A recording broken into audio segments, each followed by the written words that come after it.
Nucleophilic substitution reaction SN1। जैसा मैं पहले बोल चुका हूँ कि अगर कोई भी केमिकल रिएक्शन की बात किया जाए तो सबसे पहले आपके दिमाग में चलना चाहिए सबस्ट्रेट, कि उस पर्टिकुलर का सबस्ट्रेट क्या है, मतलब कौन कौन से चैप्टर्स हैं जिसके अंदर मैं न्यूक्लियोफिलिक सब्स्टिट्यूशन SN1 हो सकता हूँ, वो है। और सबस्ट्रेट के साथ रिएजेंट, फिर सॉल्वेंट, और लास्टली जो हमसे पूछा जाता है वो क्या होता है, प्रोडक्ट। सबस्ट्रेट, रिएजेंट, सॉल्वेंट और प्रोडक्ट। तो एक रिएक्शन जनरल जो हमेशा दिमाग में रखो और उसी से सारी चीज़ों को डिराइव करो तो क्वेश्चन कभी गलत नहीं होगा। तो इसका अगर पूछा जाए SN1 रिएक्शन, तो जो रिएक्शन आपके दिमाग में सबसे पहले स्ट्राइक करे वो रिएक्शन होना चाहिए टर्सरी ब्यूटाइल हैलाइड का। और टर्सरी ब्यूटाइल हैलाइड में अगर आप इसको Br मान लो, टर्सरी ब्यूटाइल ब्रोमाइड का, क्लियर, डायरेक्ट वाटर के साथ रिएक्शन। और इससे ओवरऑल जो प्रोडक्ट बना लो CH3, CH3, CH3 और OH।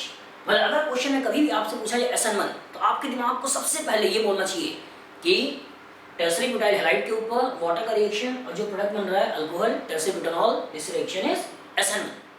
अगर हम मैकेनिज्म वाइज कैटेगराइज करें और इसी रिएक्शन से एक्सप्लेन करने की कोशिश करूं तो अगर हम मैकेनिज्म वाइज बात करें तो इस पर्टिकुलर कार्बन के पास बहुत ज़्यादा स्टेरिक हिंडरेंस है, और इस कार्बन के पास बहुत ज़्यादा स्टेरिक हिंडरेंस है तो ये इलेक्ट्रॉन रिच स्पेसीज इस पर्टिकुलर कार्बन के ऊपर अप्रोच नहीं कर सकती है क्योंकि इसके पास बहुत ज़्यादा स्टेरिक हिंडरेंस है। और जब बहुत ज़्यादा स्टेरिक हिंडरेंस है, कार्बन sp3 हाइब्रिडाइज्ड है, बहुत ज़्यादा स्टेरिकली क्राउडेड है। और ये स्टेरिकली क्राउडेड है तो वाटर का ऑक्सीजन और ऑक्सीजन का पार्शियल नेगेटिव चार्ज इस पर्टिकुलर पार्शियल पॉजिटिव चार्ज की तरफ अट्रैक्ट हो रहा है, इस पॉजिटिव चार्ज की तरफ अट्रैक्ट हो रहा है, चारों साइड से अट्रैक्ट हो रहा है। लेकिन इसका पार्शियल नेगेटिव इसके पार्शियल पॉजिटिव की तरफ अट्रैक्ट तो हो रहा है लेकिन उस पर्टिकुलर कार्बन तक अप्रोच नहीं कर पा रहा है। तो इसी इलेक्ट्रोस्टैटिक फोर्स अट्रैक्शन से कुछ एनर्जी निकलती है और उसी एनर्जी के बेसिस पे ये पर्टिकुलर कार्बन हाइड्रोजन बॉन्ड टूट जाता है। और कार्बन हाइड्रोजन बॉन्ड टूटने के बाद सिस्टम से लिविंग ग्रुप बाहर निकल जाता है और लिविंग ग्रुप के बाहर निकलने के बाद हम बना लेते हैं कार्बोकेटायन, अब इसी कार्बोकेटायन के ऊपर ये water as a nucleophile attack कर लेता है। अटैक करने के बाद प्रोटॉन को सिस्टम से निकाल देता है और ओवरऑल प्रोडक्ट का फॉर्मेशन कर लेता है। क्लियर? तो इसका अगर कभी भी क्वेश्चन पूछा जाए SN1 रिएक्शन तो आपके दिमाग में जो सबस्ट्रेट होना चाहिए वो होना चाहिए टर्सरी ब्यूटाइल हैलाइड, जो रिएजेंट सॉल्वेंट होना चाहिए वो होना चाहिए वाटर, और जो प्रोडक्ट बने वो होना चाहिए टर्सरी ब्यूटानॉल।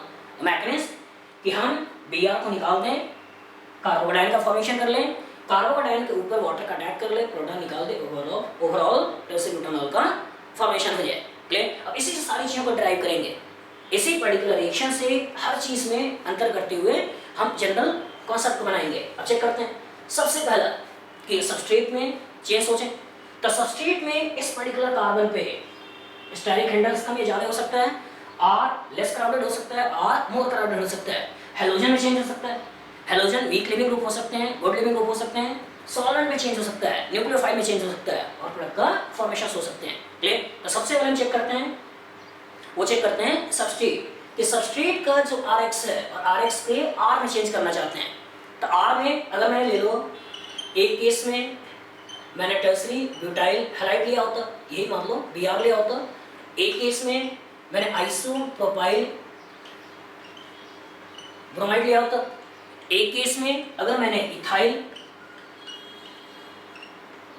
ब्रोमाइड लिया होता और एक केस में अगर मैंने मिथाइल ब्रोमाइड लिया होता। और आपसे पूछा जाता है कि इन चारों केसेस में किस पर्टिकुलर अल्काइल ब्रोमाइड का chemical reaction towards SN1 fast होगा। तो मैंने क्या बोला कि अगर हेलोजन सिस्टम से निकल रहा है, न्यूट्रल मॉलिक्यूल सिस्टम से निकलकर कार्बोकेटायन का फॉर्मेशन कर रही है तो ये पर्टिकुलर स्लो होगा। और एक बार जब कार्बोकेटायन बन गया तो इसके ऊपर वाटर बहुत ही आसानी से अटैक करके इसका फॉर्मेशन कर सकता है, मतलब ये जो पर्टिकुलर रिएक्शन होगा वो होगा फास्ट। तो सबसे पहले ये भी सोच सकते हैं कि SN1 reaction is two step process. In first step leaving group goes out to form carbocation as an intermediate, ये बहुत इंपॉर्टेंट है, कार्बोकेटायन एज एन इंटरमीडिएट, और उसके बाद nucleophile will attack over the carbocation to form overall product. Click हम change करके कर रहे हैं अल्काइल पार्ट का। तो इसका मतलब अगर इस पर्टिकुलर कार्बन के पास स्टेरिक हिंड्रेंस बहुत ज़्यादा बढ़ा है तो ही ये न्यूक्लियोफाइल वाटर इस पर्टिकुलर के ऊपर अप्रोच नहीं कर सकता है, और ये अप्रोच नहीं कर सकता तो ये सिस्टम से निकलेगा, और निकलने के बाद जो कार्बोकेटायन बन रहा है वो स्टेबल बन रहा है। तो हम सोच सकते हैं कि इस कार्बन के पास मैक्सिमम स्टेरिक हिंड्रेंस होगी तो मजबूरी में लिविंग ग्रुप निकलेगा। और दूसरा ये भी सोच सकते हैं कि अगर वो निकल रहा है तो जो कार्बोकेटायन बन रहा है इसकी स्टेबिलिटी ज़्यादा होनी चाहिए। तो हम चेक कर सकते हैं दो चीज़, एक स्टेरिक इन सबस्ट्रेट और दूसरा इलेक्ट्रॉनिक इन कार्बोकेटायन। मैं फिर से बोल रहा हूँ, इलेक्ट्रॉनिक यहाँ नहीं सोचना है, स्टेरिक हिंड्रेंस सोचना है सबस्ट्रेट में और इलेक्ट्रॉनिक फैक्टर सोचना है कार्बोकेटायंस में कि सबस्ट्रेट के पास कितना ज़्यादा स्टेरिक हिंड्रेंस है। जितना ज़्यादा स्टेरिक हिंड्रेंस होगा न्यूक्लियोफाइल का इसके ऊपर अप्रोच उतना ही डिफिकल्ट होगा, और अगर केमिकल रिएक्शन हो रहा है तो उसमें हैलोजन सिस्टम से बाहर निकला ही होगा, तो ही कार्बोकेटायन का फॉर्मेशन फिर उसके ऊपर अटैक। तो सबस्ट्रेट में देखना है स्टेरिक हिंड्रेंस, जितना ज़्यादा स्टेरिक हिंड्रेंस होगा SN1 का रिएक्शन फास्ट होगा। तो हम देख सकते हैं कि इस पर्टिकुलर कार्बन के पास स्टेरिक हिंड्रेंस ज़्यादा है, इसके पास कम है, इसके पास और कम है, इसके पास सबसे कम है। इसलिए सबस्ट्रेट को देखते हुए हमने देखा कि SN1 रिएक्शन का रेट जो होगा वो इस तरह से होगा।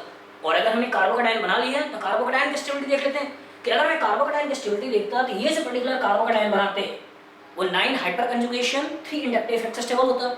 ये जो कार्बोकेटायन होता 6 हाइपर कंजुगेशन और 2 इंडक्टिव इफेक्ट। ये carbocation 3 hyper conjugation 1 inductive effect और 0 हाइपर कंजुगेशन 0 इंडक्टिव इफेक्ट। तो इसका अगर मैंने कार्बोकेटायन बना लिया तो कार्बोकेटायन की स्टेबिलिटी भी सोच सकते हैं कि कार्बोकेटायन की स्टेबिलिटी, जो कार्बोकेटायन स्टेबल होगा उसके हिसाब से ड्रग का फॉर्मेशन ले लेना है।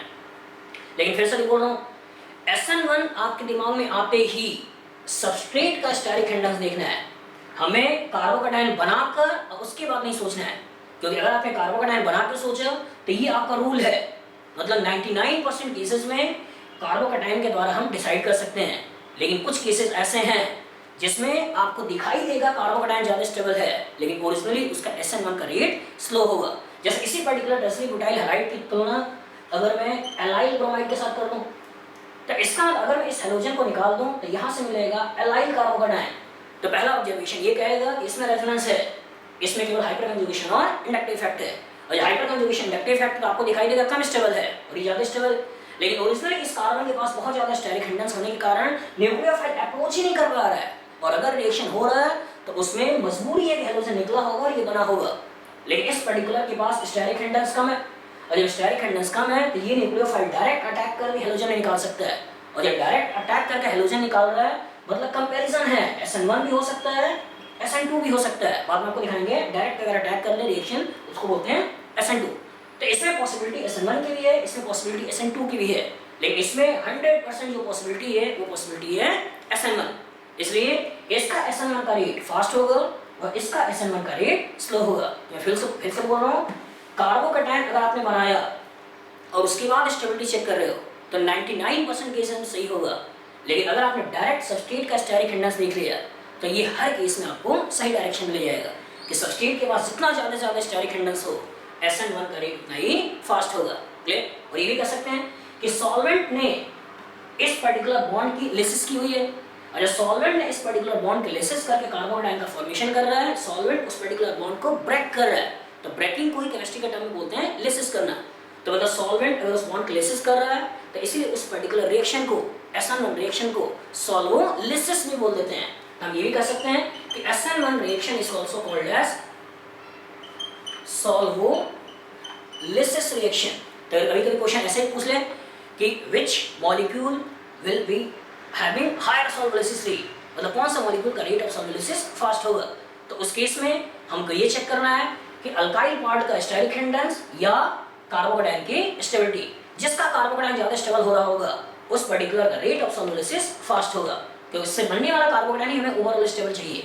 मतलब अगर कभी सॉल्वोलिसिस की बात पूछता है तो हमें दिमाग में रखने क्या है कि हैलाइड को निकालकर कार्बोकेटायन बना लें, जो कार्बोकेटायन स्टेबल होगा उसका रेट ऑफ सॉल्वोलिसिस हमेशा फास्ट होगा, उसका रेट ऑफ SN1 रिएक्शन हमेशा फास्ट होगा। जैसे मान लो कभी तुलना ऐसे भी कर दे कि एक मैंने इस तरह की अल्काइल हैलाइड ले ली और एक मैंने इस तरह की अल्काइल हैलाइड ले ली जिसमें यहाँ पे ऑक्सीजन लगा हुआ है, और आपसे पूछा जाए इन दोनों केसेस में किसका रेट ऑफ सॉल्वोलिसिस फास्ट होगा, तो इसका मतलब अगर मैं यहाँ से Br को निकालता हूँ और कार्बोकेटायन बनाता हूँ तो इस केस में आपने देखा 2, 2 और 3 मीन्स 7 हाइपर कंजुगेशन है। लेकिन अगर मैंने यहाँ से Br को निकाला और कार्बोकेटायन बना लिया तो इसका मतलब हाइपर कंजुगेशन तो 5 है, लेकिन साथ साथ रेजोनेंस भी है, और रेजोनेंस होने के कारण इसका कार्बोकेटायन ज्यादा स्टेबल, मतलब इसकी सॉल्युलिसिस से ज्यादा होगी। तो इसकी सॉल्युलिसिस आपने कम कर दिया, इसकी सॉल्युलिसिस आपने ज्यादा कर दिया। तो इंपॉर्टेंट क्या था कि अगर बॉन्ड को तोड़ने के बाद, लिविंग ग्रुप को सिस्टम से निकालने के बाद जो हम कार्बोकेटायन बना रहे हैं, वो कार्बोकेटायन जितना ज्यादा स्टेबल होगा उसका rate of SN1 reaction, rate of solvolysis हमेशा ही ज्यादा होगी। क्लियर? तो पहला आपने देखा कि सबस्ट्रेट की R में चेंज करके R में स्टेरिक हिंड्रेंस बहुत ज्यादा कर सकते हैं, R में स्टेरिक हिंड्रेंस कम कर सकते हैं। R में इलेक्ट्रॉन डोनेटिंग ग्रुप लगा ले, तो R में अगर हम इलेक्ट्रॉन डोनेटिंग ग्रुप लगा रहे हैं तो ये कार्बोकेटायन ज्यादा स्टेबल होगा, रेट ऑफ SN1 फास्ट होगा। लेकिन इसी R में अगर मैंने इलेक्ट्रॉन विड्रॉइंग ग्रुप लगा दिया तो इलेक्ट्रॉन विड्रॉइंग ग्रुप लगाने के कारण ये कार्बोकेटायन कम स्टेबल होगा, और जब कार्बोकेटायन कम स्टेबल होगा मतलब आगे बनना ही नहीं चाहेगा, और जब आगे बनना ही नहीं चाह रहा है मतलब वो रिएक्शन स्लो होगा। हम ये भी जनरलाइज कर सकते हैं कि SN1 रिएक्शन के सबस्ट्रेट में अल्काइल पार्ट में जितना ज्यादा स्टेरिक हिंड्रेंस हो, जितना ज्यादा इलेक्ट्रॉन डोनेटिंग ग्रुप लगा हो, उतना ही ज्यादा इससे बनने वाला कार्बोकेटायन स्टेबल होगा, रेट ऑफ SN1 फास्ट होगा।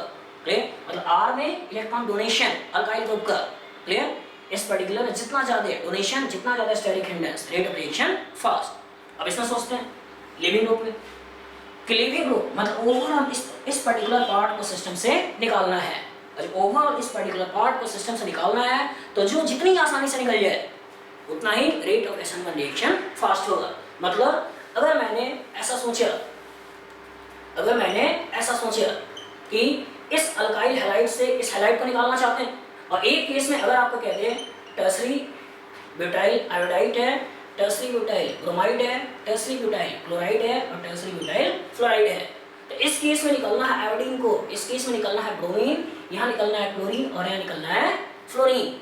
और आपको मालूम है कि iodine is a better leaving group, और जब आयोडीन अच्छी लिविंग ग्रुप है तो वो सिस्टम से आसानी से निकल जाएगा, और जब ये सिस्टम से आसानी से निकल जाएगा और ये आपका स्लो स्टेप है, और जब ये स्लो स्टेप है और आसानी से निकल रहा है मतलब इस पर्टिकुलर में इसका rate of reaction fast, followed by Br, followed by Cl, followed by F। तो सबस्ट्रेट में आपने देखा स्टेरिक हिंड्रेंस, और लिविंग ग्रुप के टर्म्स में देखा जाए तो जितना ज्यादा से ज्यादा अच्छा लिविंग ग्रुप होगा SN1 का रेट ऑफ रिएक्शन उतना ही फास्ट होगा।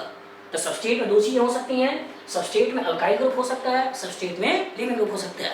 अगर हम सॉल्वेंट की बात करें, अगर मैं रिएजेंट की बात करूं तो इस SN1 रिएक्शन में सॉल्वेंट खुद ही रिएजेंट का काम करता है, तो इसमें हमेशा वीक रिएजेंट लिखेंगे, हमेशा वीक सॉल्वेंट मौजूद होगा, पोलर प्रोटिक सॉल्वेंट मौजूद होगा, और जब प्रोटिक सॉल्वेंट मौजूद होगा पोलर प्रोटिक सॉल्वेंट, तो पोलर प्रोटिक सॉल्वेंट में मैक्सिमम केसेस में अगर हम अल्काइल हैलाइड का रिएक्शन सोच रहे हैं तो मैक्सिमम केसेस में जो रिएजेंट, जो सॉल्वेंट होता है वो कौन सा होता है? वाटर। वो पर्टिकुलर होता है मिथेनॉल, वो पर्टिकुलर होता है इथेनॉल, मतलब अल्कोहल हो सकता है या वाटर हो सकता है। अगर अल्कोहल वाटर की बात कर रहे हैं, वीक न्यूक्लियोफाइल की बात कर रहे हैं, रिएक्शन का नेचर होगा SN1। रिएजेंट हमेशा ही होना चाहिए पोलर प्रोटिक। पोलर प्रोटिक क्यों? कि अगर मान लो हमने वाटर लिया तो ये वाटर में दो चीजें हैं, एक पार्शियल पॉजिटिव चार्ज, एक पार्शियल नेगेटिव चार्ज। तो जब हम यहाँ से हैलाइड को निकाल रहे हैं और कार्बोकेटायन का फॉर्मेशन कर रहे हैं, इस पॉजिटिव चार्ज को इसका नेगेटिव पार्ट अट्रैक्ट करेगा और स्टेबिलिटी प्रोवाइड करेगा, इसके नेगेटिव चार्ज को इसका partial positive charge electrostatic force of attraction से स्टेबल करता है। तो इसीलिए दोनों पार्ट यहाँ पे पोलर प्रोटिक सॉल्वेंट में स्टेबल होते हैं, दोनों पार्ट पोलर प्रोटिक सॉल्वेंट में स्टेबल होते हैं। इसीलिए SN1 रिएक्शन में जो मेनली यूज किया जाएगा वो होगा पोलर प्रोटिक। क्लियर? पोलर ए प्रोटिक यहाँ पे नहीं सोचना है। लेकिन यहाँ पे ये इंपॉर्टेंट है कि कभी भी दिमाग में ऐसा पिक्चर नहीं होना चाहिए कि न्यूट्रल मॉलिक्यूल यूज होता है, क्योंकि कभी कभी ऐसा हो सकता है कि चार्ज मॉलिक्यूल भी SN1 रिएक्शन ले, मतलब हमें सोचना है वीक न्यूक्लियोफाइल। इवन अगर एसीटेट लिखा होता तो acetate will also be a nucleophile for SN1 reaction. ये चार्ज है, न्यूट्रल नहीं है। चार्ज न्यूक्लियोफाइल भी SN1 रिएक्शन में पार्टिसिपेट कर सकता है, क्योंकि ये वीक है, क्योंकि इसमें CO का इलेक्ट्रॉन विड्रॉइंग कैरेक्टर है, तो ऑक्सीजन का इलेक्ट्रॉन रेजोनेंस के द्वारा स्टेबल हो रहा है। कभी पिक्चर ऐसी भी नहीं होनी चाहिए दिमाग में कि न्यूट्रल मॉलिक्यूल्स का अटैक होने वाला है। क्लियर? न्यूट्रल मॉलिक्यूल्स वो स्ट्रॉन्ग न्यूक्लियोफाइल भी हो सकते हैं। अगर मान लो आपने दिमाग में रखा अमोनिया, तो ammonia nitrogen is a good nucleophile. Clear? और नाइट्रोजन एक गुड न्यूक्लियोफाइल है, तो अमोनिया को स्ट्रॉन्ग लिगेंड मानते हैं, स्ट्रॉन्ग बेस मानते हैं, स्ट्रॉन्ग न्यूक्लियोफाइल मानते हैं। तो जहाँ अमोनिया लिखा हो तो रिएक्शन का नेचर SN1 नहीं होगा, बल्कि रिएक्शन का नेचर SN2 होगा। क्लियर? तो इसका मतलब न्यूट्रल दिमाग में नहीं रखना है, चार्ज दिमाग में नहीं रखना है, हमें दिमाग में रखना है अल्काइल हैलाइड का रिएक्शन ऑक्सीजन कंटेनिंग अगर रिएजेंट है तो ऑक्सीजन कंटेनिंग रिएजेंट में वाटर या अल्कोहल, अल्कोहल में मिथेनॉल और इथेनॉल, अगर आपने स्टेरिक हिंडनेस बढ़ा दिया तो स्टेरिक हिंडनेस बढ़ने से बेसिक कैरेक्टर बढ़ जाएगा, उसका न्यूक्लियोफिल कैरेक्टर कम हो जाएगा।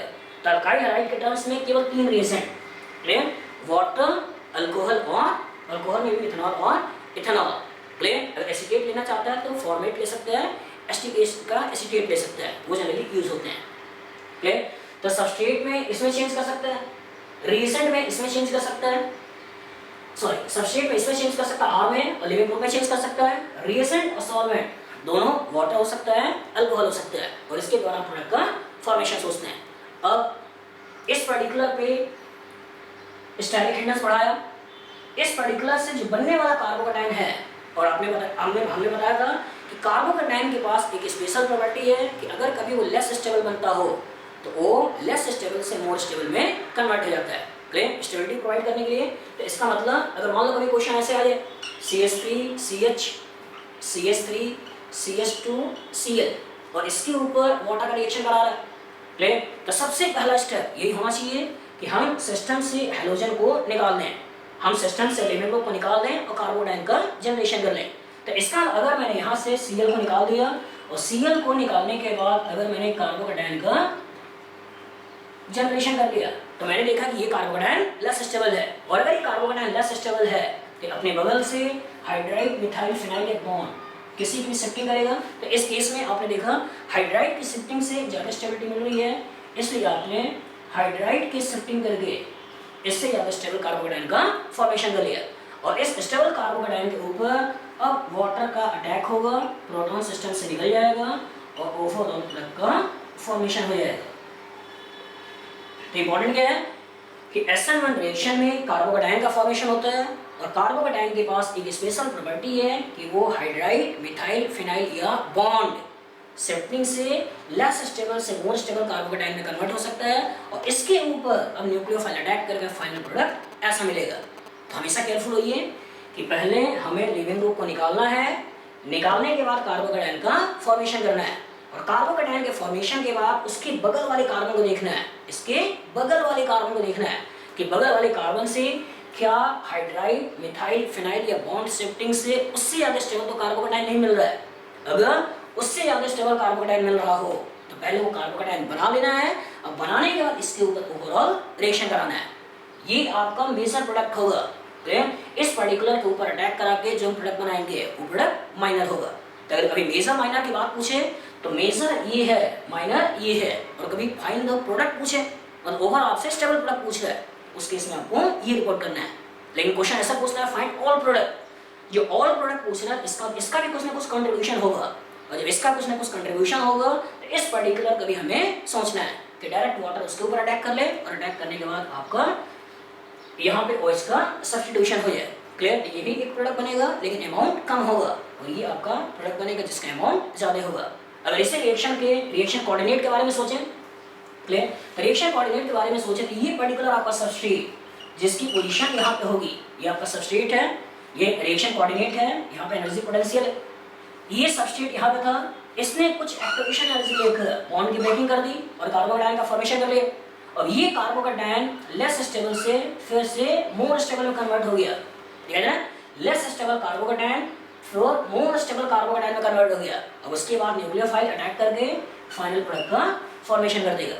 तो इसका मतलब इस केस में आपने देखा दो इंटरमीडिएट, एक लेस स्टेबल दूसरा मोर स्टेबल, और आपने एक्टिवेशन एनर्जी कितनी देखी 1 2 और 3, तो 3 एक्टिवेशन एनर्जी सपोर्ट कर रहा है कि सिस्टम में पहले एक एक्टिवेशन एनर्जी मिलकर एक इंटरमीडिएट, दूसरा फिर एक्टिवेशन एनर्जी मिलकर दूसरा इंटरमीडिएट, फिर से एक्टिवेशन एनर्जी मिलकर ओवरऑल प्रोडक्ट का फॉर्मेशन। तो जब ऐसा लिखा हो जिसमें 2 डाउन पार्ट्स हो उस केस में आपको देखना है 2 इंटरमीडिएट, अगर केवल एक डाउन पार्ट हो इनके बीच में रिएक्टिंग प्रोडक्ट के बीच में, इसका मतलब एक इंटरमीडिएट है, कोई भी डाउन पार्ट ना हो डायरेक्ट हो, इसका मतलब रिएक्शन 1 स्टेप प्रोसेस है। तो मैं फिर से बोल रहा हूँ SN1 रिएक्शन में सबसे पहला काम तो यही करना है कि हमें हैलोजन को निकाल देना है, हैलोजन को निकाल कर हमें कार्बोकैटायन का फॉर्मेशन कर लेना है, और उस कार्बोकैटायंस के बगल वाले कार्बन को एनालाइज करना है, देखना है अगर उसके पास हाइड्राइड, मिथाइल, फिनाइल या बॉन्ड शिफ्टिंग के द्वारा उससे ज़्यादा स्टेबल कार्बोकैटायन मिल रहे हो तो पहले उसको बना लेना है, नहीं मिल रहा है तो डायरेक्ट इसके ऊपर अटैक करा देना है और उसके बाद ही हमें फाइनल प्रोडक्ट को रिपोर्ट करना है। अगर मैं स्टीरियोकेमिस्ट्री के पॉइंट ऑफ व्यू बात करूं तो इस केस में पहले आपने हेलोजन को निकाला है, कार्बोकैटायन का फॉर्मेशन किया हुआ है, तो इसका अगर मान लो कोई ऐसा सबस्ट्रेट होता जिस सबस्ट्रेट में ये कार्बन कायरल कार्बन होता, जैसे अगर मैं ऐसे लेता यहाँ पे CH3, यहाँ CD3, यहाँ CT3 और यहाँ पे Br, इसका अगर मैं इस पर्टिकुलर Br को सिस्टम से निकाल देता और जो कार्बोकैटायन बनाता वो कार्बोकैटायन ऐसा होता और ये पर्टिकुलर कार्बन, ये कार्बोकैटायन प्लेनर है। जब ये कार्बोकैटायन प्लेनर है तो न्यूक्लियोफाइल का अटैक ऊपर से भी हो सकता है और न्यूक्लियोफाइल का अटैक नीचे से भी हो सकता है। तो इसका मतलब जो वाटर इसके ऊपर अटैक करने वाला है ये ऊपर से भी अटैक कर सकता है, इवन ये नीचे से भी अटैक कर सकता है।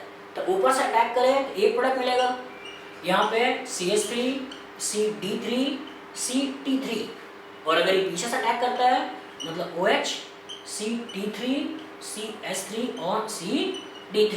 तो अगर स्टीरियोकेमिस्ट्री का पॉइंट ऑफ व्यू देखा जाए तो अगर यहाँ पे कायरलिटी थी, यहाँ पे कायरलिटी थी फर्स्ट, सेकंड, थर्ड, ये दिखाई दे रहा है तो अगर इसके पास R था तो R से हमें जो मिला वो है फर्स्ट, सेकंड, थर्ड, हमें S भी मिला और फर्स्ट, सेकंड, थर्ड हमें R भी मिला। तो इसका मतलब अगर सबस्ट्रेट में जिस कार्बन के पास हेलोजन लगा है, जिस कार्बन से हेलोजन लगा है, तो हेलोजन को निकालने के बाद कार्बोकैटायन बना दिया और उसी कार्बोकैटायन के ऊपर न्यूक्लियोफाइल अटैक कर रहा है और सिस्टम में कोई एडिशनल कायरल कार्बन नहीं है।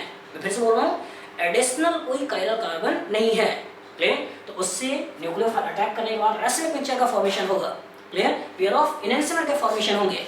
लेकिन अगर सिस्टम में पहले से कोई कायरल कार्बन होता तो पेयर ऑफ डायस्टीरियोमर का फॉर्मेशन होता, उस केस में रेसिमिक मिक्सचर हम नहीं बोलते। तो अगर सिस्टम में कायरल कार्बन केवल एक ही है और फिर से कोई रीअरेंजमेंट भी नहीं हो रहा तो उस केस में पेयर ऑफ एनहांसर। लेकिन अगर इसमें कोई एक कायरल कार्बन और कहीं होता तो मान लो R होता तो ये R होता तो ये R तो फिक्स रहेगा और ये R दोनों में कन्वर्ट होगा। एक केस में जब R बनेगा और एक केस में जब S बनेगा तो यहाँ पे आपको RR है, यहाँ पे आपको RS है और ये पेयर ऑफ डायस्टीरियोमर बनाएंगे ना कि पेयर ऑफ एनहांसर बनाएंगे। तो हमेशा दिमाग में रखिएगा कि अगर हेलोजन निकालकर कार्बोकैटायन बनाते हैं, ये कार्बोकैटायन प्लेनर है, वाटर अटैक कर ले, ये न्यूक्लियोफाइल अटैक कर ले और केवल एक ही स्टीरियो सेंटर का जनरेशन हो तो रेसिमिक मिक्सचर का फॉर्मेशन होगा। लेकिन पहले से कोई स्टीरियो सेंटर सिस्टम में मौजूद हो तो उसके पेयर ऑफ डायस्टीरियोमर होगा, क्लियर? और ये भी दिमाग में रखना है इंपॉर्टेंट पार्ट कि अगर सबस्ट्रेट में कहीं कायरलिटी ना हो, सबस्ट्रेट में कहीं कायरलिटी ना हो, जैसे मान लो आपके पास यही होता CH3, Br, सबस्ट्रेट के ऊपर कायरलिटी ना हो और रिएजेंट में कायरलिटी हो और इसका रिएक्शन कराते हैं HO और HDT के साथ, रिएजेंट में कहीं कायरलिटी हो, क्लियर? तो हमने क्या बोला, पहले हेलोजन को निकाल दो। तो जब यहाँ से हेलोजन को निकाल दिया तो यहाँ से मिल गया कार्बोकैटायन CH3। अब ये न्यूक्लियोफाइल इस पर्टिकुलर के ऊपर अटैक कर देगा, प्रोटॉन निकल जाएगा, क्लियर? और जब प्रोटॉन निकल जाएगा तो इसका मतलब इसकी स्टीरियोकेमिस्ट्री में चेंज नहीं होगी। आप चेक कर सकते हो ये पार्ट जो प्रोडक्ट देने वाला है वो यही देने वाला है। तो इसकी स्टीरियोकेमिस्ट्री थी नहीं और इसकी स्टीरियोकेमिस्ट्री थी S। अभी जो स्टीरियोकेमिस्ट्री है वो स्टीरियोकेमिस्ट्री है S। मतलब कहने का सिंपल सेंस ये है कि अगर कभी अल्काइल हैलाइड में अल्काइल पार्ट में स्टीरियोकेमिस्ट्री है उसमें रेसिमिक मिक्सचर का फॉर्मेशन होता है, लेकिन अगर स्टीरियोकेमिस्ट्री कभी रिएजेंट के अंदर है, क्लियर? तो उसकी स्टीरियोकेमिस्ट्री मेंटेन रहती है, क्लियर? ये भी इंपॉर्टेंट पार्ट है कि हम जनरली बोल देते हैं रेसिमाइजेशन देखने को मिलता है, लेकिन रेसिमाइजेशन किसका? सबस्ट्रेट का, ना कि रिएजेंट का। रिएजेंट के ऊपर अटैक नहीं हो रहा है, रिएजेंट अटैक कर रहा है और जब रिएजेंट अटैक कर रहा है तो जहाँ पे अटैक करे वो प्लेनर और उसकी तीनों वैलेंसी अलग, तो रेसिमाइजेशन। लेकिन अगर ये तीनों सेम है उस केस में रेसिमिक मिक्सचर का फॉर्मेशन नहीं होगा। तो हमें इससे केयरफुल रहना है कि स्टीरियोकेमिस्ट्री के पॉइंट ऑफ व्यू अगर बात करता है तो हमें सोचना है अल्काइल पार्ट और इसके पास कहीं कायरलिटी और इसके ऊपर अटैक, वहाँ रेसिमाइजेशन, क्लियर? अब नया क्वेश्चन ये राइज हो सकता है कि अगर रेसिमिक मिक्सचर मिल रहा है तो क्या 50% R 50% S मिलता है? तो आपको कहना है नहीं, क्योंकि अगर अल्काइल हैलाइड में ऊपर हैलोजन होता और नीचे कार्बन होते और ये हैलोजन निकल जाता, तो ये हैलोजन निकलने के बाद इसी की विसिनिटी में कहीं ना कहीं पड़ा होगा। मतलब अगर ये हैलोजन यहाँ पे है तो नेगेटिव पार्ट है, यहाँ पॉजिटिव पार्ट है, ये प्लानर है, तो न्यूक्लियोफाइल इधर से बहुत ही आसानी से अटैक कर लेगा। लेकिन अगर इधर से अप्रोच करना चाहे तो इसका नेगेटिव पार्ट कहीं कहीं इसके नेगेटिव पार्ट को इलेक्ट्रॉनिक रिपल्सन प्रोवाइड करेगा।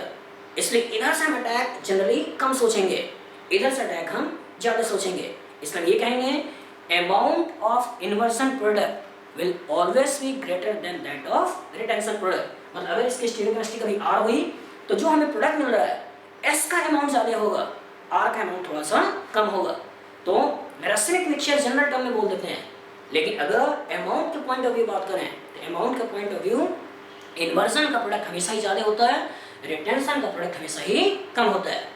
अगर ये मैंने केस लिया हुआ है, वो केस लिया हुआ अल्काइल हैलाइड का, यही सारी चीज़ें अगर हमने अल्कोहल के केस सोचा, क्लियर, अगर यहीं पे हेलोजन की जगह OH कर दें, अब यहाँ पे रिएजेंट चेंज होगा, क्लियर, यहाँ पे जब रिएजेंट चेंज होगा, अब अल्कोहल में OH एक पुअर लिविंग ग्रुप है, अब इस पर्टिकुलर को निकालना चाहते हैं तो OH एक पुअर लिविंग ग्रुप है, तो इस पर्टिकुलर में H+ डालते हैं और H+ डालते हैं मतलब ये वाटर ग्रुप में निकलेगा, क्लियर, वाटर ग्रुप में निकलेगा।